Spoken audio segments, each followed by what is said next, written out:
E aí, seus clubistas, tudo bem com vocês? Aqui é Maurício, do Sem Clubismo FC, galera. Então, rapaziada, hoje temos mais um vídeo de análise de jogos da Copa do Brasil aqui no canal. E a partida que vamos analisar hoje é Fluminense versus Atlético Goianiense.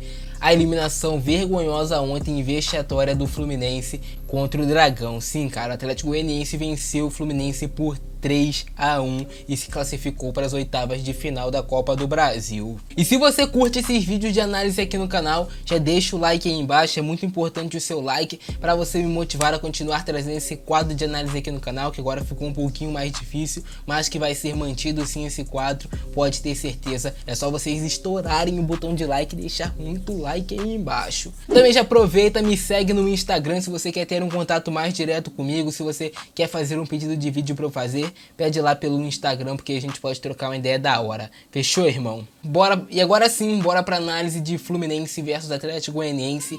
E rapaz, que atuação vergonhosa do Fluminense, me deu vergonha alheia.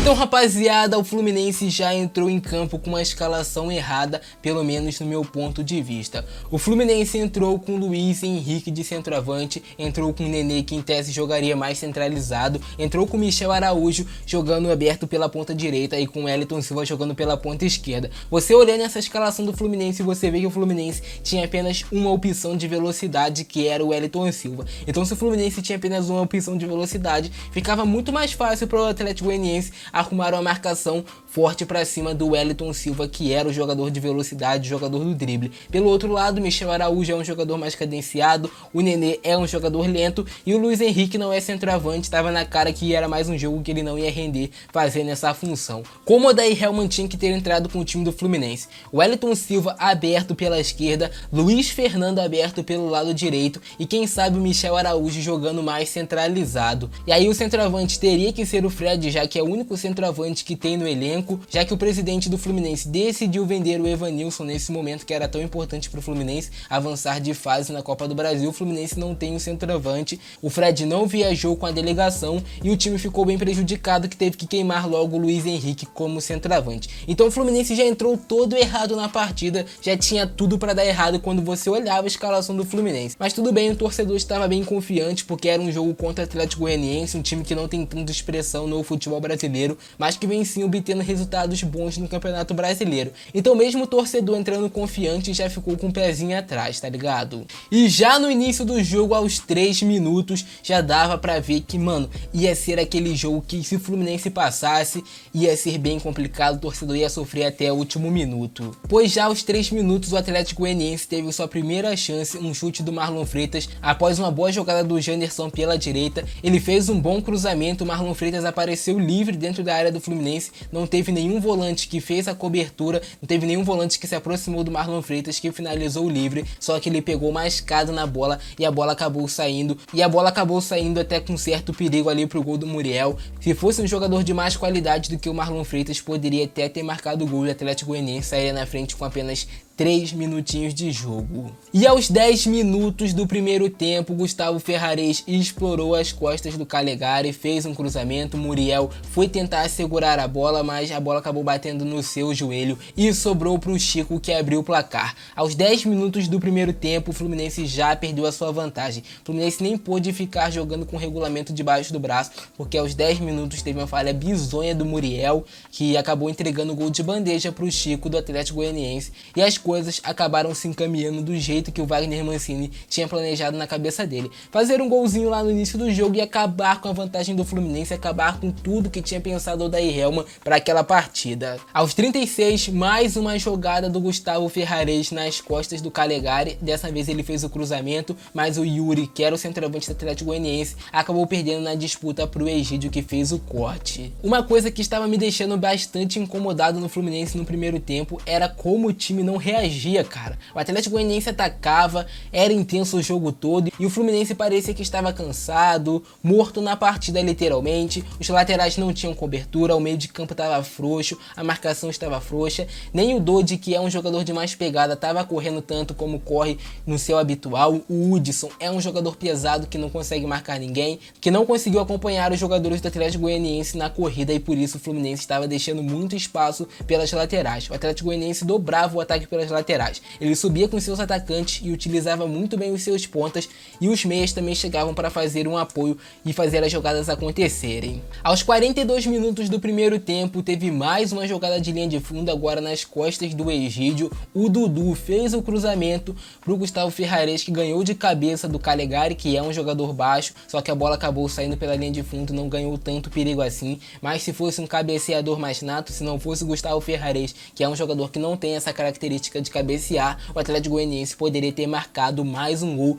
Mais uma vez a marcação frouxa do Fluminense, deixando espaços para o Dragão. E já nos 50 minutos do primeiro tempo, no finalzinho, quando o juiz já ia apitar o final do primeiro tempo, Lucas Claro, que foi o destaque do Fluminense nessa partida, conseguiu empatar o jogo, mesmo o Fluminense sem jogar nada no primeiro tempo todo. O Fluminense não teve uma chance clara de gol, conseguiu fazer o gol numa bola vadia, numa bola para a área cruzada, um escanteio, e o Lucas Claro apareceu bem para marcar o gol do Fluminense. Nesse momento o torcedor ficou mais tranquilo, ficou mais tranquilizado, mano. No segundo tempo o Odair Hellmann vai lá, vai conversar com os jogadores no vestiário, vai arrumar os problemas, vai alertar os jogadores e o Fluminense vai sair com essa classificação. Mas nada disso. Na volta do intervalo, o Odair Hellmann já tomou decisões erradas. Ele decidiu colocar o Felipe Cardoso dentro de campo e tirar o Michel Araújo. Com isso, o time do Fluminense perdeu velocidade, perdeu também jogadas individuais do Michel Araújo, que é um jogador que tem uma boa arrancada, e também perdeu o poder de combate no meio de campo. Quando você tira o Michel Araújo, que é um jogador que corre, que marca, e você deixa o Nenê, que não corre, que não marca, e um jogo desses que o Fluminense precisava de mais pegada no meio de campo, pra mim é um erro grave,